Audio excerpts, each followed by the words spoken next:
Hey, salut à tous, c'est Anne Ambrosse et bienvenue dans cette nouvelle vidéo du concept qui n'a toujours pas de nom. Avant de commencer cette vidéo, j'aimerais vous remercier énormément pour les partages, les pouces bleus, les commentaires que vous mettez sous chaque vidéo, ça m'aide énormément, surtout que YouTube me boycotte beaucoup en ce moment, je comprends pas trop pourquoi, mais voilà. Donc c'est grâce à vos partages, grâce à vos likes que mes vidéos fonctionnent quand même un peu. Aujourd'hui, j'avais envie de parler d'un sujet qui m'intéresse tout particulièrement et qui me tient pas mal à cœur, c'est la communication des rappeurs. À savoir comment les rappeurs font pour vendre leur musique. Il ne sera alors pas vraiment question de si telle personne rappe bien, si telle personne a fait un bon projet, etc. On va donc passer en revue les différentes stratégies de communication en revenant sur les exemples les plus populaires, à savoir Nekfeu, PNL, et en finissant par Damso avec la sortie de Calf vendredi, à savoir aujourd'hui quand je tourne en fait. On va donc voir les stratégies qui ont été selon moi très efficaces et qui fonctionnent très bien, et celles sur lesquelles je suis un peu plus dubitatif. Mais avant cela, j'aimerais faire une petite introduction sur la raison pour laquelle les rappeurs sont vus comme beaucoup plus inventifs et beaucoup plus efficaces en matière de communication. C'est vrai que lorsque l'on entend parler d'un coup de communication dans la musique, c'est très souvent le rap. Alors c'est pas tout le temps le cas, ça peut être la pop, etc.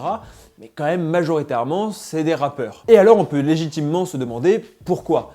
Et la raison est extrêmement simple. Les autres styles de musique, à savoir surtout la pop ou la variété française, bénéficient et ont toujours bénéficié de l'appui des médias traditionnels pour faire leur promotion. Régulièrement invités des JT ou alors des quotidiennes où ils peuvent même passer un extrait, etc., jouer en live, ils touchent alors une audience assez importante. Il en va de même pour la radio. Il faut savoir que avant l'arrivée de Skyrock, il n'y avait aucune radio qui passait vraiment du rap. Et donc le rap en tant que contre-culture n'a jamais pu bénéficier de cette exposition et a donc dû redoubler d'ingéniosité pour réussir à faire la promotion de leur art. À l'époque, il y avait les compilations qui permettaient aux artistes de se mettre en avant, ce qui pourrait même se rapprocher dans un style un peu différent des playlists qui sont aujourd'hui de plus en plus importantes pour faire connaître et faire émerger des artistes, même si les compilations reviennent un peu à la mode. Il y a aussi les collages qui sont revenus pas mal à la mode, ou même d'autres techniques encore plus à l'arrache. Par exemple, Dawala, le producteur de la section d'assaut, permettait à n'importe quelle personne munie d'un t-shirt Watibé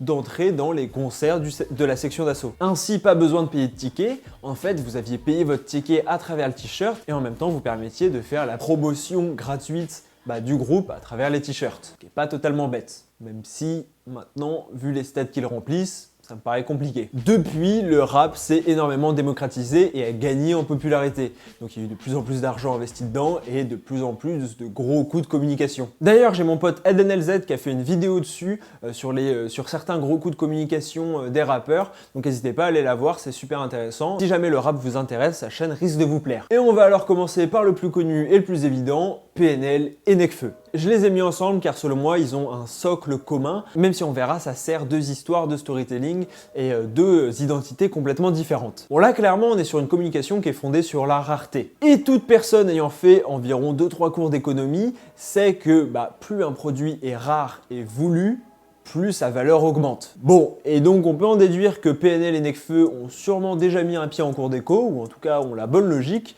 puisque c'est exactement ce qu'ils font. On n'entend strictement jamais parler d'eux, aucune interview, aucune apparition médiatique, ou même sur les réseaux sociaux, une grande inactivité. Et si leur communication est particulièrement réussie selon moi, c'est parce qu'elle sert à un véritable storytelling, qui sert, lui, à créer une identité. Pour Nekfeu, c'est l'identité de l'ermite, l'homme reclus de la société, devenu consumériste et incompatible avec les normes du rappeur. Il refuse le règne de l'apparence et allie la parole aux actes en vivant un peu reclus, en dehors, en marge de la société. En tout cas, c'est l'impression qu'il donne. Pour PNL, même si la stratégie est plutôt similaire, elle sert à un autre storytelling et donc une autre identité, celle d'une revanche et d'une domination. Si on a vu que Nekfeu se mettait en dehors de la société et un peu sur le côté, PNL se met clairement au-dessus. C'est illustré par des projets qui sont toujours des projets de grande ampleur, que ça soit évidemment la Tour Eiffel, mais aussi la manière dont ils avaient annoncé leur tournée, avec des points physiques assez impressionnants, etc. Et s'ils ne donnent aucune interview, c'est aussi dans un storytelling d'une revanche sur des journalistes, des gens du milieu du rap qui ne leur donnaient rien avant qu'ils percent, et donc en échange, une fois qu'ils ont percé, ils ne leur donnent rien non plus. De plus, ça rentre parfaitement dans cette idée du rap en tant que contre-culture, qui veut se passer des médias traditionnels et qui s'exprime directement d'un artiste à son public sans avoir à passer par justement des maisons de disques qui sont souvent très décriées, notamment par PNL et Nekfeu. Il y a donc un refus de la starification et là-dessus Nekfeu a beaucoup évolué. Parce qu'effectivement, avant Cyborg, Nekfeu était plutôt adepte d'une communication assez classique, avec des plateaux télé, des freestyles, des invitations en radio, des interviews, etc. Il était aussi actif sur les réseaux sociaux, avec pas mal de sons clippés et des vrais hits. Et c'est une stratégie qu'on a énormément retrouvée, notamment depuis l'avènement d'Internet. Et l'un des rappeurs qui s'est en premier servi d'Internet pour percer, c'est Orelsan. À travers les skyblogs et les différents freestyles qu'il postait, un peu dans le style white trash, il a réussi à justement devenir quasiment omniprésent sur internet, à se faire un nom et donc à se faire connaître. Et là c'est un peu l'inverse de la rareté, avec l'idée au contraire d'abonder le public avec énormément de contenu, énormément de présence, pour que justement il puisse s'attacher et il puisse avoir un fort engagement à chaque fois avec le rappeur. Vald a notamment décidé d'opter pour cette stratégie. On le voit alors régulièrement poster en story des extraits. Au moment de la promo de son album, il avait mis des affiches énormes partout, etc. et des points relais pour essayer de gagner l'album. Il donnait des interviews, etc. Cela peut permettre de créer une attente du public, notamment à travers les extraits avec un petit avant-goût. Mais ça peut aussi être vicieux et se retourner contre l'artiste. On l'a vu par exemple avec Dino qui avait posté énormément d'extraits. Les gens lui avaient dit « Ah, les extraits sont cool ». Et il s'était un peu fait prendre au piège de son propre jeu, ce qui fait qu'il a sorti un espèce d'EP complémentaire à Taciturne avec uniquement des extraits et des maquettes qui n'étaient pas finies. Et donc les gens étaient en mode bah ouais, mais c'est juste des maquettes quoi, donc c'est sympa à écouter une fois ou deux, mais clairement ça s'écoute pas tous les jours. Et finalement des gens s'étaient un peu plaints que justement ils jouaient trop sur ces extraits. Et pareil pour Vald qui avait fait beaucoup d'extraits qui finalement finissent pas forcément tous dans l'album, ce qui est logique puisqu'il y a un tri qui est fait et qui peut donc décevoir certains auditeurs. Mais surtout, la communication de Vald ne s'accompagne pas d'une véritable identité. Il y a 3-4 ans, clairement, Vald avait son identité, notamment en promo, du mec un peu ironique, un peu je m'en foutiste, qui faisait des blagues tout le temps, même des petites vidéos un peu marrantes. Le problème, c'est qu'il a eu peur de se caricaturer et de s'enfermer dans ce personnage, et il a à tout prix voulu en sortir, et pour cela, il est rentré dans quelque chose de beaucoup plus sérieux, et a donc décidé de changer de stratégie de communication et de faire un peu moins le con. Le problème, c'est que c'est très compliqué de changer d'identité et de changer d'image, surtout quand on est un artiste accompli et qu'il y a une énorme fanbase qui te suit notamment pour cette identité. Ce qui fait que c'est une période de transition et donc c'est normal qu'il ne fasse pas les meilleurs chiffres de sa carrière. Mais là encore, on le voit donc, la communication doit s'accompagner d'une identité et inversement. Mais clairement, un des rappeurs les plus souvent cités quand on parle de communication intelligente, c'est Damso. Et vu que Calf vient de sortir, je me dois d'en parler. Pour moi, la communication de Calf a été catastrophique. Tout d'abord, je tiens à préciser qu'au moment où je tourne cette vidéo, l'album vient de sortir et il y a des très grosses rumeurs auxquelles je crois personnellement sur un potentiel double album. Ce qui fait que, effectivement, ça remettrait peut-être en question une partie de mon propos, mais pas entièrement. Ce que je dis s'applique actuellement, donc forcément, ça s'est appliqué un jour. Si la théorie du double album vous intéresse, je vous renvoie vers la vidéo de mon pote TPZ qu'on a parlé, parce qu'on en a parlé ensemble, lui et moi. N'hésitez pas à aller voir sa vidéo, il résume plutôt bien ce qui pourrait se passer dans les prochains jours. C'est bien, comme ça il prend les risques pour moi. Si jamais ça se plante, je ferai genre non, je vois pas de quoi vous parlez. Pour une bonne communication, il faut une bonne identité. Et clairement, Damso a une très bonne identité, très marquée et un très bon sens du storytelling.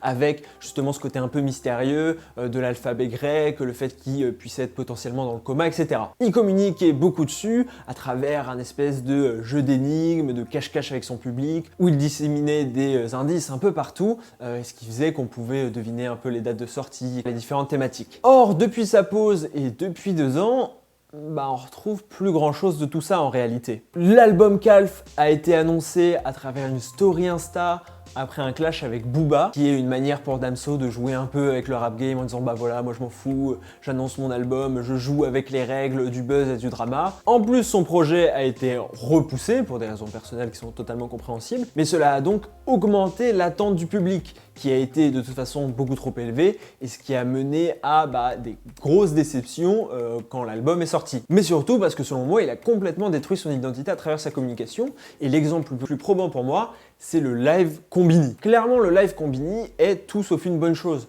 Pourquoi? Ça montre les coulisses de sa préparation d'album, ça montre que l'album n'est pas encore prêt, il enlève forcément un peu du côté mystérieux, et surtout ça le force entre guillemets à publier un son qui est personnellement pour le coup je trouve loin d'être incroyable, qui fait pas partie de Calf, mais qui brise quand même cette impression de rareté ou quoi. Ajoutons à cela les innombrables extraits publiés en story, sur Twitter, etc.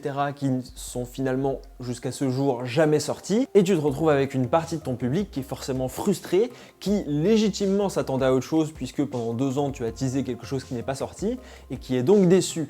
Alors il peut encore rattraper le coup la semaine prochaine avec un projet exceptionnel, mais clairement, pour moi, il s'est mis en difficulté tout seul. Et je suis triste de devoir le comparer à ça, mais ça me fait limite penser aux films Marvel, où on va les voir uniquement dans l'espoir que le prochain soit teasé. Et il y a la même chose avec Damso, avec beaucoup de gens qui disent non, mais peut-être que l'album n'est pas incroyable, mais à la fin du dernier son, il y a un super teaser. Bref, quoi qu'il advienne, même s'il sort un autre album qui rencontre un grand succès, etc., pour moi, les 2 dernières années de communication de Damso sont pas terribles. Et je pense qu'il en a conscience, et d'ailleurs, il a fait aucune communication pour la sortie de l'album d'aujourd'hui, il considère peut-être cette sortie d'album comme justement le début de sa communication. Mais le problème, c'est qu'il n'a pas communiqué pendant 2 ans, il a quand même un peu communiqué. Bref, en tout cas, dites-moi vous ce que vous pensez de la communication de Damso, mais aussi même des rappeurs en général que j'ai cités aujourd'hui, ou même d'autres rappeurs que j'ai pas cités. Par exemple, il y a Sofiane qui est aussi très bon en communication, qui arrive toujours à bien se placer avec ses freestyles, ses concepts. Il y a aussi Jul qui rejoint un peu cette idée d'abondance de Vald avec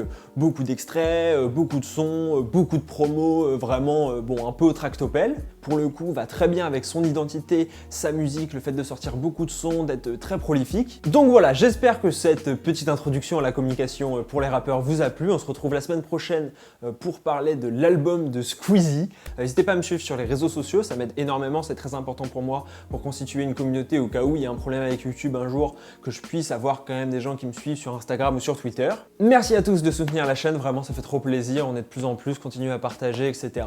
On se retrouve dimanche prochain à 15h et dans la semaine sur les réseaux sociaux. C'était Adam Bros. Ciao!